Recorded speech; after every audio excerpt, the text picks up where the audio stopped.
l'éclairage de Christian Boulet. On va découvrir avec vous ce soir, Christian, une page peu connue de l'Afrique ancienne. Un héritage qui fait référence à ce qu'on appelle aujourd'hui les droits de l'homme ou encore la bonne gouvernance. Et pour débuter, on va faire un voyage dans le passé. Oui, Linda, je vous amène dans l'Empire du Mali entre le XIIIe et le XIVe siècle. L'Empire du Mali était tout simplement l'un des plus vastes et les plus puissants d'Afrique. On le voit figurer sur cette carte. Et c'est un empire... Oui, absolument, il était magnifique. C'est un empire qui a été créé par Soundiata Keïta et il est né de un tout petit royaume qui était à cheval entre le sud du Mali actuel et de la Guinée-Conakry que l'on connaît aujourd'hui.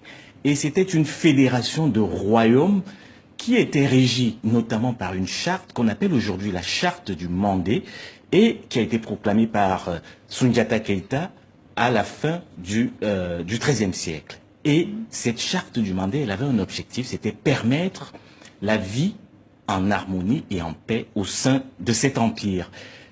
Et le plus important pour cette charte du Mandé, c'était d'essayer de faire en sorte que toutes les populations au sein de l'empire vivent plutôt en paix.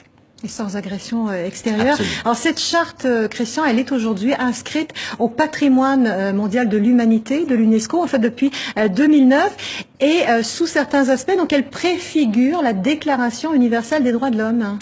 Absolument. Dans son article 5, par exemple, cette charte du Mandé, je rappelle que nous sommes au XIIIe siècle, au cœur de l'Afrique, dans cet empire du Mali, cette charte dispose que chacun a le droit à la vie et à la préservation de son intégrité physique. En conséquence, toute tentation d'enlever la vie à son prochain est tout simplement punie de la peine de mort. C'est l'article 5 de cette charte. Un autre article que j'ai choisi, l'article 16 de cette même charte du Mandé, nous sommes au XIIIe siècle. Il dit ceci à propos des femmes. Les femmes, en plus de leurs occupations quotidiennes, doivent être associés à tous nos gouvernements, évidemment les gouvernements de l'époque de l'Empire.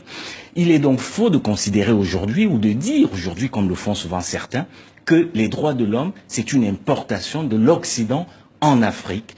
Un argument qu'on entend bien souvent lorsqu'il s'agit pour les autorités locales de respecter les droits, les libertés individuelles ou collectives en Afrique. Une charte très très moderne, très avant-gardiste. Christian, on quitte le XIIIe siècle pour le XIXe siècle avec l'empire du Wassoulou.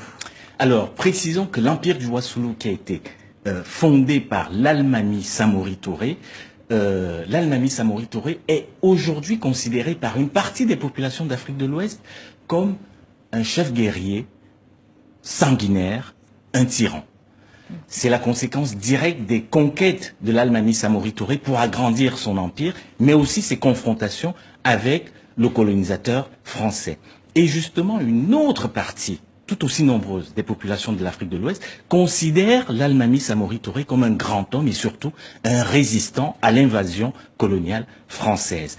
Et c'est au sein de cet empire du Wassoulou que l'on voit sur cette carte, à la fin du XIXe siècle, que les griots ont écrit un hymne à la gloire de l'Almami Samori Touré, un hymne qui devrait aujourd'hui être inscrit en lettres d'or sur les bureaux de nombreux chefs d'État d'Afrique. Alors qu'est-ce qu'il dit cet hymne, Christian? Eh bien écoutez, si tu ne peux organiser, diriger et défendre le pays de tes pères, fais appel aux hommes plus valeureux. Si tu ne peux dire la vérité en tout lieu et en tout temps, fais appel aux hommes plus courageux.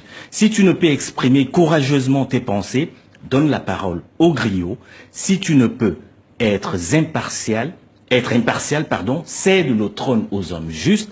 Et enfin, si tu ne peux protéger le peuple et braver l'ennemi, ça vous plaira ça, Linda, donne ton sabre de guerre aux femmes qui t'indiqueront le chemin de l'honneur.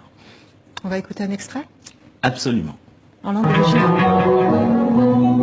L'hymne de l'empire du Wassoulou proclame: si tu ne peux organiser, diriger et défendre le pays de tes pères, fais appel aux hommes plus valeureux.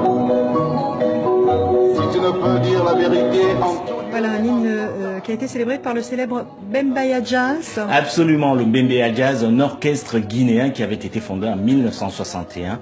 C'est la Guinée de Sékou Touré juste après l'indépendance en 58.